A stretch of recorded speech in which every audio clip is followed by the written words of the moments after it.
Hi friends, പച്ചക്കറിയുടെ കൂടെ വലിയ 2 മാങ്ങ കിട്ടിയിട്ടോ. അപ്പോൾ അത് പച്ചക്ക് കഴിക്കാൻ നോക്കുമ്പോൾ നല്ല പുളിയാണ്. അപ്പോൾ ഞാൻ വിചാരിച്ചു അച്ചാർ ഉണ്ടാക്കാമെന്ന്. അപ്പോൾ മാങ്ങ അച്ചാർ ഇഷ്ടമില്ലാത്തവർ ആരും ഉണ്ടാവില്ലല്ലോ. അച്ചാർ ഇട്ട ഉടനെ കഴിക്കാൻ നല്ല ടേസ്റ്റാണല്ലേ. അപ്പോൾ ഇത് 2 ദിവസം 3 ദിവസമൊക്കെ നിൽക്കുള്ളൂ കേട്ടോ, അതിൽ കൂടുതലും നിൽക്കില്ല, അപ്പത്തിന് തന്നെ തീരും.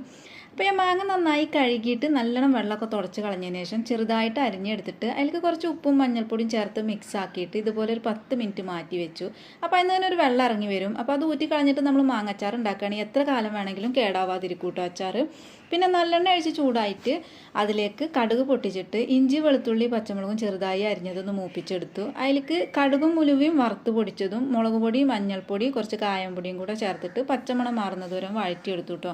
എന്നിട്ട് അതിലേക്ക് തിളച്ചുകൊണ്ടിരിക്കുന്ന വെള്ളം ആവശ്യത്തിന് ഒഴിച്ചു കൊടുത്തിട്ട് ആവശ്യത്തിന് ഉപ്പും കൂടെ ചേർത്തിട്ട് നന്നായിട്ട് തിളച്ച് വരണം. തിളച്ച് വരുമ്പോൾ തീ ഓഫ് ചെയ്തിട്ട് ചൂടാറാൻ വേണ്ടിയിട്ട് വെക്കുക കേട്ടോ.